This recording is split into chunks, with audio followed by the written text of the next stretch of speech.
دیتا ہے، واقعی وہ بڑی بخشش کرنے والا اور بڑی رحمت والا ہے۔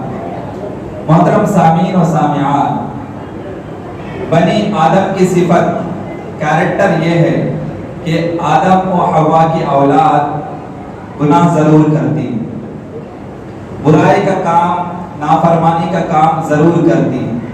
اگر کوئی یہ کہے کہ مجھ سے گناہ کا کام نہیں ہوتا تو دنیا کا سب سے بڑا چھوٹا آدمی۔ گناہ کا کام اگرچہ نہیں ہوتا تو انسان نہیں، فرشتہ کہلائے گا۔ گناہ کا کام ہم سے نہ ہو تو انسان نہیں بلکہ فرشتہ کہلائے گا۔ ہم انسان ہیں اور کہیں کہ میں فرشتہ ہوں، ایسا ہو نہیں سکتا، اس لیے کہ جو بھی انسان ہے آدم و حوا کے اولاد ضرور بضرور گناہ کا کام ضرور کرتے ہیں، غلطی ضرور کرتے ہیں، شرعی تعلیمات کے خلاف کام ضرور کرتے ہیں۔ گناہ کرنا لازمی چیز ہے، مگر معافی نہ مانگنا یہ تکبر اور گھمنڈی کی دلیل ہے۔ انسان سے گناہ ہو جاتا ہے لیکن گناہ کی تلافی ہونی چاہیے، توبہ استغفار کا اہتمام کرنا چاہیے۔ انسان اور شیطان میں فرق یہی ہے کہ انسان جب گناہ کا کام کر لیتا ہے تو اسے احساس ہوتا ہے کہ میں نے گناہ کا کام کر لیا ہے، میں نے اللہ اور اس کے رسول کے خلاف ورزی کی ہے۔ جب احساس ہوتا ہے تو وہ فوراً توبہ استغفار کرتا ہے۔ یہ انسان کی صفت ہے اور آدم علیہ السلام کی سنت ہے۔ لیکن اگرچہ گناہ پر گناہ کرتا چلا جائے اور کبھی وہ توبہ استغفار نہیں کرتا تو یہ صفت شیطانی صفت ہے، گھمنڈی اور تکبر کی دلیل ہے۔ انسان اور شیطان کی صفت میں، کیریکٹر میں یہی فرق ہے کہ انسان گناہ کرنے کے بعد اللہ کی طرف رجوع ہوتا ہے، اللہ کی قربت حاصل ہوتا ہے اور اللہ تعالیٰ کے سامنے سجدہ ریز ہو کے روتا ہے، گڑگڑاتا ہے، منتیں مانگتا ہے، التجائے مانگتا ہے اور اللہ تعالیٰ سے معافی طلب کرتا ہے۔ اور شیطان گناہ پر گناہ کرتا چلا جاتا ہے، گھمنڈی اور تکبر کی وجہ سے اللہ کے سامنے کبھی توبہ استغفار نہیں کرتا۔ یہ اللہ تعالیٰ کا ایک بمپر آفر ہے ہمارے لیے کہ اللہ اپنے بندے سے کہتا ہے کہ تم گناہ کا کام تو کر لیتے ہو لیکن گناہ پر گناہ کرنے کی وجہ سے کبھی میری رحمت سے مایوس نہ ہو۔ تم گناہ کام کرتے ہو ٹھیک ہے لیکن توبہ استغفار کرو گے، میرے پاس آؤ گے، میرے قریب آؤ گے، رو گے، گڑ گڑاؤ گے تو میں تمہیں بخش دوں گا، معاف کر دوں گا، میرے رحمت سے کبھی مایوس نہ ہونا۔ اس لیے کہ اللہ سبحانہ و تعالیٰ بڑا مہربان، نہایت رحم کرنے والا اور غفور الرحیم ہے، بخشنے والا ہے، رحمت اور شفقت کرنے والا ہے۔ اس آیت کا بیک گراؤنڈ اگرچہ ہم دیکھتے ہیں، جب ہم قرآن کی تفسیر کا اسٹڈی کرتے ہیں تو اس آیت کے نازل ہونے سے پہلے اس کی شان نزول ہے، اس کا ایک بیک گراؤنڈ ہے۔ وہ یہ کہ کچھ کافر اور مشرک حضرات جب مکہ میں اسلام ان کے سامنے پیش کیا گیا تو نبی کریم صلی اللہ علیہ وسلم کے سامنے آتے ہیں اور فرماتے ہیں کہ آپ جو اسلام پیش کر رہے ہیں تو صحیح ہے، لیکن ہم جو اس سے پہلے زناکار تھے، اس سے پہلے چوری ڈکیتی کرتے تھے، گناہوں کا کام کرتے تھے، شرابی تھے، زانی تھے، کبابی تھے، اتنے بڑے بڑے کبیرہ گناہ کیے ہوئے ہیں، اس کا کیا حال ہوگا، ہماری کیا حالت ہوگی؟ تو نبی کریم صلی اللہ علیہ وسلم فرماتے ہیں اگر تم ایمان لے آؤ گے تو تمہارے پچھلے تمام گناہوں کو اللہ سبحانہ و تعالیٰ بخش دے گا، معاف فرما دے گا۔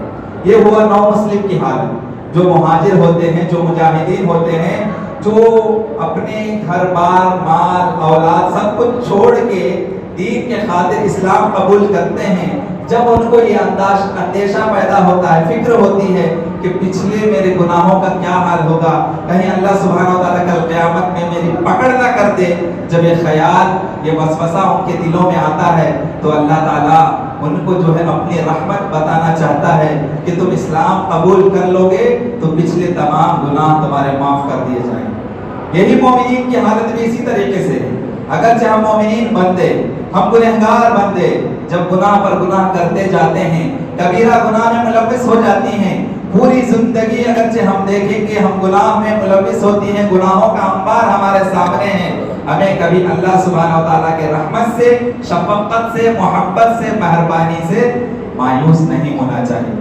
فوراً اللہ تعالیٰ کے سامنے رونا چاہیے، گڑ گڑانا چاہیے، توبہ استغفار کرنا چاہیے، اللہ تعالیٰ معاف کرنے والا ہے۔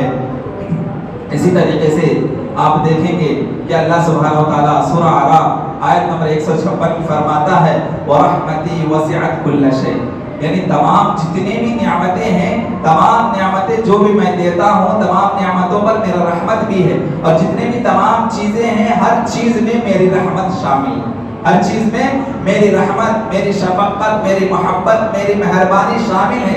اسی لیے تو گنہگار بندے بھی زندگی گزار رہے ہیں، اللہ کی رحمت شامل ہے، اس لیے کافر بھی زندگی گزار رہا ہے، اللہ کی رحمت اور مہربانی شامل ہے، اس لیے مشرک بھی آسانی کی زندگی گزار رہا ہے۔ یہ سب اللہ کی رحمت اور مہربانی ہے جو ہم گنہگار بندہ رہتے ہوئے بھی اللہ تعالیٰ ہمیں روزی دیتا ہے، روٹی دیتا ہے، اچھی صحت دیتا ہے، تندرستی دیتا ہے، مال دیتا ہے، دولت دیتا ہے، اولادوں سے نعمتوں سے نوازتا ہے، ڈھیر ساری عظیم نعمتوں سے اللہ تعالیٰ ہمیں نوازتا ہے۔ یہ اللہ تعالیٰ کی مہربانی اور رحمت ہے ان کے بندوں پر اور ان کے مخلوقات پر۔ سورۃ التوبہ میں اللہ تعالیٰ 117 نمبر آیت میں فرماتا ہے انہ بہ رؤوف الرحیم، بے شک وہ نہایت شفقت کرنے والا، محبت کرنے والا اور مہربان۔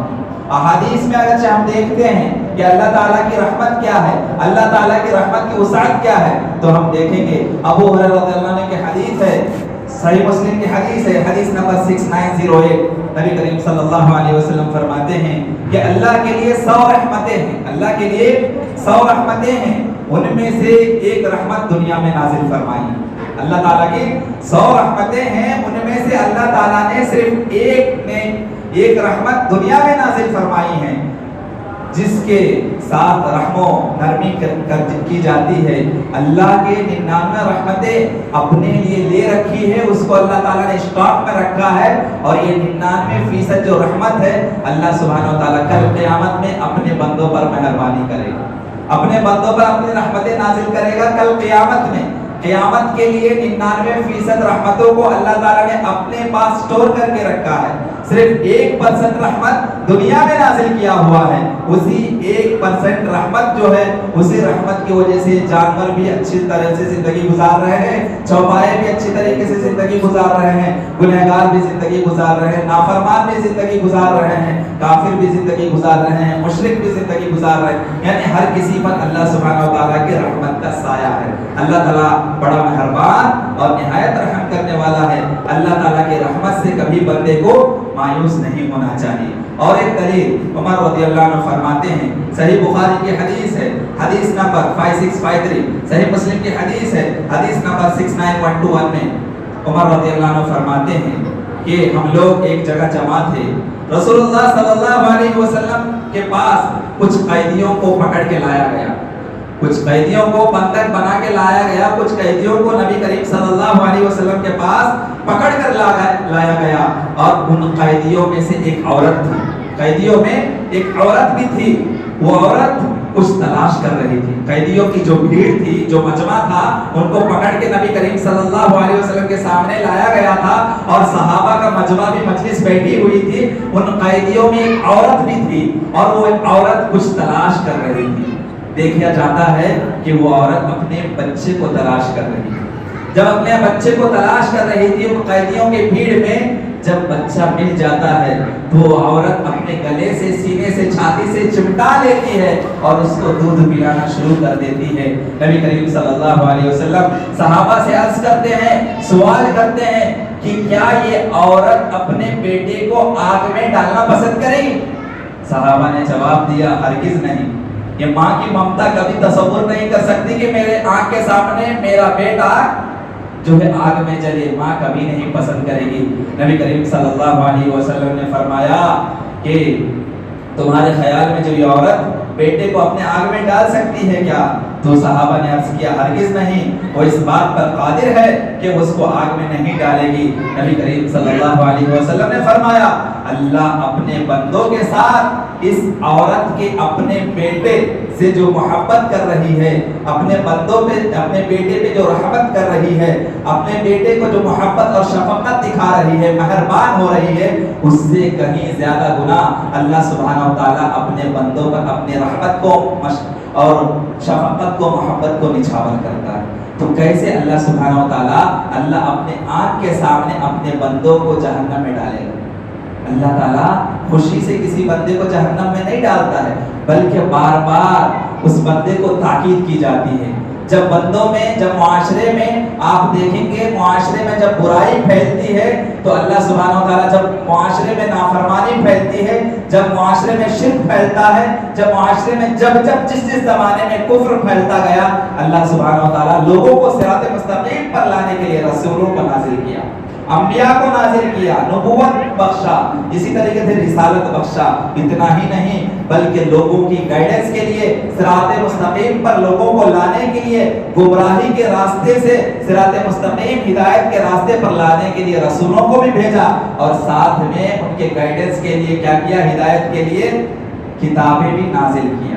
اللہ تعالیٰ پھر کتابیں نازل کر کے کتابی احکامات لوگوں کے سامنے رکھے کہ تم اگرچہ قرآن و حدیث کے مطابق زندگی گزارو گے تو تمہارے لیے بھلائی ہے، تمہارے لیے جنت رکھا گیا ہے، اگرچہ تم قرآن و حدیث کے خلاف زندگی گزارو گے تو تمہارے لیے خسارہ ہی خسارہ ہے، خسارہ ہے، دنیا میں بھی نقصان ہے اور آخرت میں بھی تمہارے لیے جہنم رکھا گیا ہے۔ اس طریقے سے ہمیشہ ہر دور میں، ہر زمانے میں اللہ سبحانہ و تعالیٰ لوگوں کے لیے رہنمائی کرتا رہا کہ کسی بھی طریقے سے میرے بندے گمراہ نہ ہو، کسی بھی طریقے سے میرے بندے جنت کی راہ پر چلے، قرآن و حدیث کے مطابق زندگی گزارے، میری منچاہی زندگی گزارے، اور میں اپنے بندوں کو اپنے رحمت اور شفقت اور محبت کے ذریعے مہربانی کر کے میں جنت میں داخلہ دلاؤں۔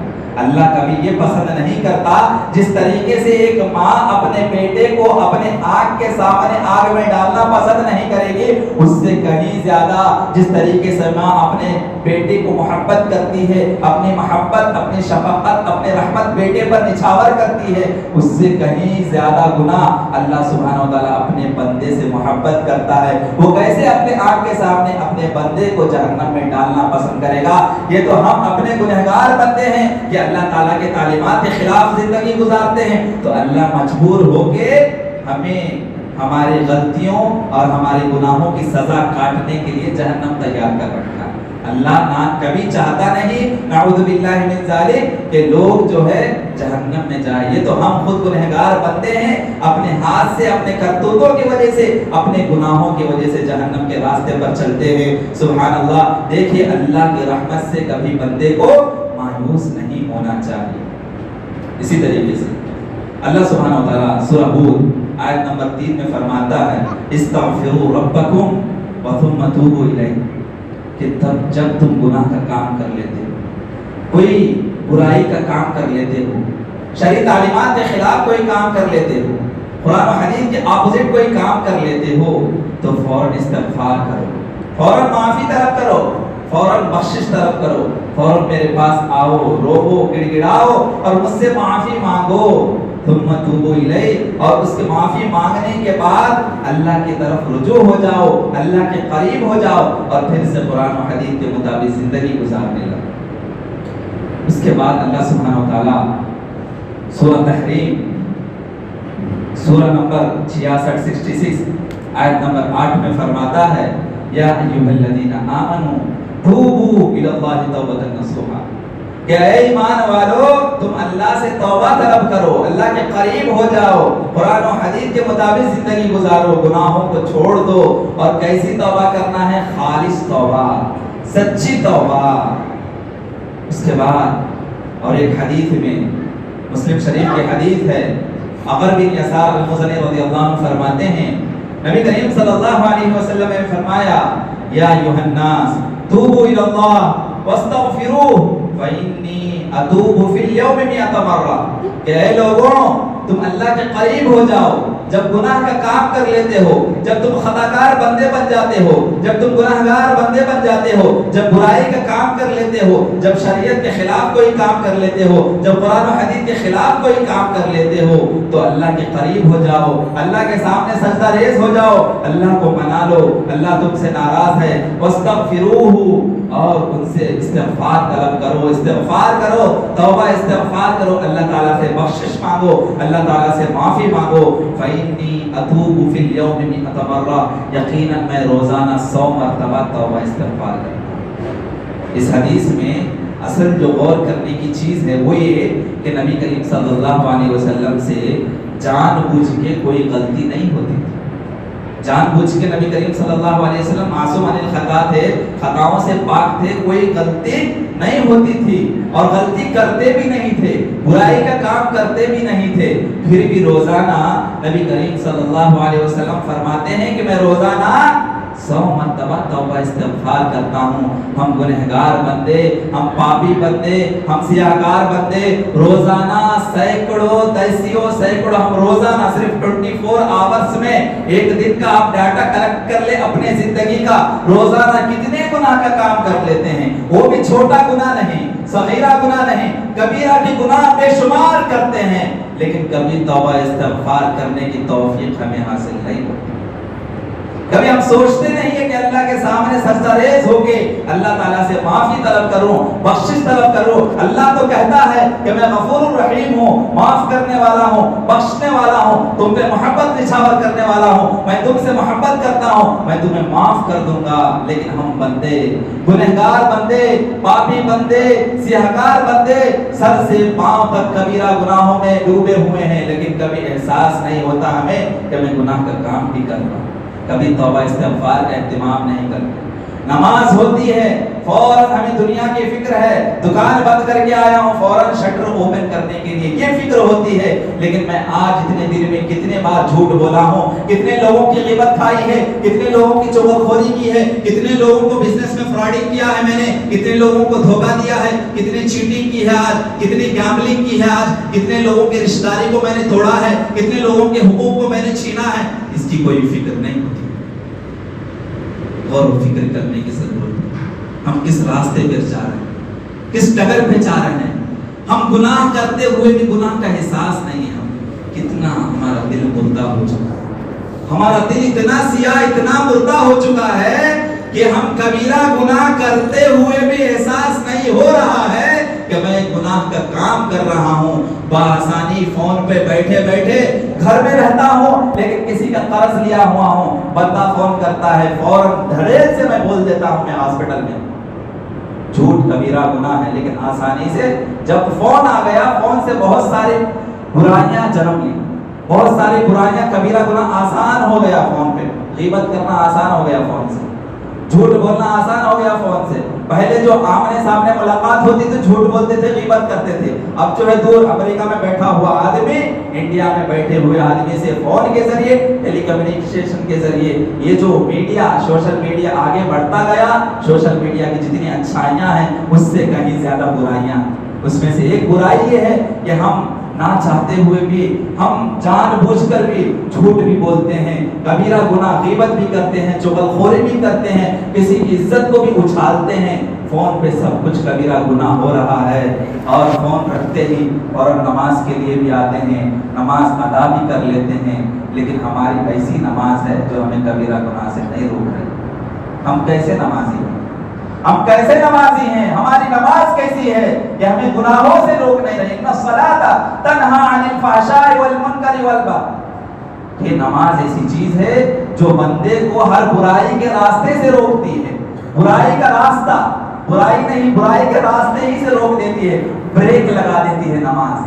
لیکن میں نماز بھی پڑھتا ہوں, برائی کا کام بھی کرتا ہوں. کہیں نہ کہیں میری نماز اوریجنالٹی نہیں ہے, نماز میں ڈپلیکیٹ نماز ہے, ہماری دکھاوے کی نماز ہے, شہرت پانے کے مقصد کی نماز ہے, بزنس اچھا چلنے کی نماز ہے. نماز جس مقصد سے, جس شعور کے ساتھ, جس احساس کے ساتھ, جن شرائط کو پابند کرتے ہوئے نماز پڑھنا چاہیے, وہ نماز ہماری نماز نہیں ہے. اس لیے ہم برائی کا کام کرتے جا رہے ہیں, لیکن توبہ و استغفار کرنے کی توفیق بھی ہمیں نہیں ہے. غور طلب کرنے کی بات ہے, غور کرنے کا مقام ہے کہ ہم کس ڈگر پہ, کس راستے پر جا رہے ہیں. عبداللہ ابن عمر رضی اللہ عنہ فرماتے ہیں, نبی کریم صلی اللہ علیہ وسلم نے فرمایا, ان اللہ عز وجل یقبل توبۃ العبد ما لم یغرغر, کہ یقیناً اللہ سبحانہ و تعالی بندے کی توبہ قبول کرتا ہے غرغرے کے وقت سے پہلے. یعنی موت کا وقت، موت جب قریب آ جاتا ہے نا، وہ جو 30 منٹس 40 منٹس کا وقت ہوتا ہے، جب بندے کو سب کچھ پتا ہو جاتا ہے کہ میں نے زندگی میں کیا اچھائیاں کی ہیں، کیا برائیاں کی ہیں، اور آخری وقت میں فرشتے بھی نظر آنا شروع ہو جاتے ہیں، ایسے وقت میں جا کے توبہ کریں گے، توبہ قبول نہیں ہونے والا۔ اور یاد رکھیں، جب تک موت آنا ہے، موت آنے سے پہلے توبہ کر لیں، ورنہ موت آنے کے بعد عمل کرنا کلوز، عمل کا دروازہ بند، توبہ کا دروازہ بند۔ موت آئی نہیں ابھی، غرغرے کی حالت شروع ہو گئی ہے، روح نکلنے والی ہے، فرشتے روح قبض کرنے والے ہیں۔ یہ 30-40 منٹس کا جو گیپ ہوتا ہے موت آنے سے پہلے، اس ٹائم سے پہلے انسان کو توبہ کر لینا چاہیے۔ جب احساس ہو جائے گا کہ میں دنیا چھوڑنے والا ہوں، اس وقت جا کے چاہیں گے کہ میں توبہ بھی کر لوں، استغفار بھی کر لوں، نیکی کا کام کر لوں، صدقہ و خیرات کر لوں، معروف کا کام کر لوں، بھلائی کا کام کر لوں۔ نہ تو بھلائی کے کام کریں گے تو اس کا کچھ فائدہ ہے، اور نہ ہی توبہ کریں گے تو توبہ قبول ہونے والی ہے۔ نبی کریم صلی اللہ علیہ وسلم نے فرمایا، انسان کو موت آنے سے پہلے توبہ استغفار کر لینی چاہیے۔ اور میرے بھائیوں، کیا کوئی گارنٹی دے سکتا ہے کہ فلاں وقت میں فلاں ٹائم میں میری موت آنے والی؟ موت اچانک آنے والی ہے، موت اچانک آنے والی ہے۔ اس لیے جب بھی میں اگرچہ گناہ کا کام کرتا ہوں، مجھے احساس ہونا چاہیے کہ موت آنے والی ہے۔ گناہ کرتے ہوئے اگرچہ موت کا احساس ہو تو گناہ سے پہلے ہی ہم موت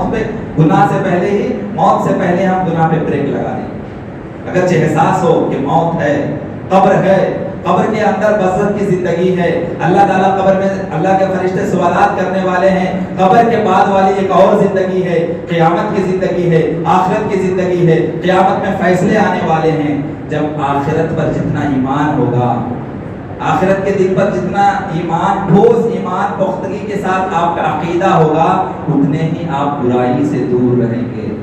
میں اور آپ برائی اس لیے کر رہے ہیں کہ موت کو بھول چکے ہیں، آخرت سے غفلت ہے، آخرت کو ہم یاد نہیں کر رہے ہیں۔ قرآنی آیات، آپ 5 وقت جو نماز پڑھتے ہیں، جو جہری نمازیں ہیں، جن میں جو امام صاحب تلاوت کرتے ہیں، اس میں کئی جہنم کے واقعات آتے ہیں، لیکن قرآنی آیات کی وجہ سے ہمارے دل متاثر نہیں ہو رہے۔ جہنم کا تذکرہ ہوتا ہے، ہم تلاوت سنتے ہیں، لیکن وہ آیات، وہ جہنم کے تذکرے والی آیات ہمارے دل پر متاثر نہیں ہو رہی۔ گناہوں کی وجہ سے ہمارے دل ٹھوس ہو گئے، پتھر جیسے بن گئے ہیں، نرم دل نہیں، موم دل نہیں ہے۔ اس لیے قرآن آیات میں جہنم کا تذکرہ ہو، قبر کا تذکرہ ہو، عذاب قبر کا تذکرہ ہو، عذاب جہنم کا تذکرہ ہو، جہنم کے ہولناک کیا ہوں، قیامت کے ہولناک کیا ہوں، آیات تلاوت کی جاتی ہے، احادیث پڑھی جاتی ہیں، لیکن ایسے مقررین حضرات یا خطبہ حضرات ہیں جو پڑھتے ایسے ہیں، ان کا انداز لوگوں کو کامیڈین لگتا ہے، لوگوں کو کامیڈی نظر آتا ہے۔ میں نے اسی مسجد میں بعض ایسے لوگوں کو دیکھا ہے جو جہنم کا تذکرہ ہوتا ہے یا قبر کے عذاب کا تذکرہ ہوتا ہے، لیکن ان کے دل میں اس کی قبر کی ہولناکی، قبر کے عذاب کی جو ہولناکیاں ہونا چاہیے، اور قبر کے بعد جو سوالات ہونے والے ہیں، اور آخرت میں جو سوالات ہونے والے ہیں، یہ غیبت، یہ ڈر خوف نہیں ہے، بلکہ خطیب بیان کر رہا ہے اور بندہ ہنس رہا ہے۔ یعنی ہمارے دل اتنے مردہ ہو چکے، جہنم کا تذکرہ ہوتا ہے پھر بھی دل نرم نہیں ہو رہا۔ پتہ کیوں معلوم؟ دل ہمارے سیاہ ہو چکے، ہم سیاہ کار بندے ہیں، گنہگار بندے ہیں، سر سے پاؤں تک گناہ میں ڈوبے ہوئے ہیں۔ جہنم کا تذکرہ ہوتا ہے، دل نرم نہیں پڑ رہا، قیامت کی ہولناکیاں بیان کی جا رہی ہیں، پھر بھی کوئی اثر نہیں ہو رہا ہے۔ روزانہ 5 وقت کی پابندی کر رہے ہیں، ہاں اس میں گناہوں کا تذکرہ ہو رہا ہے، لیکن ان آیتوں کی تاثیر دلوں پہ نہیں۔ ایک بات معلوم، قرآن کا ایک معجزہ یہ ہے کہ قرآن کی آیت سن کے اس کے معنی اور مفاہیم آپ کو نہ بھی معلوم ہو، قرآن کی تاثیر دل پر ہوتی ہے۔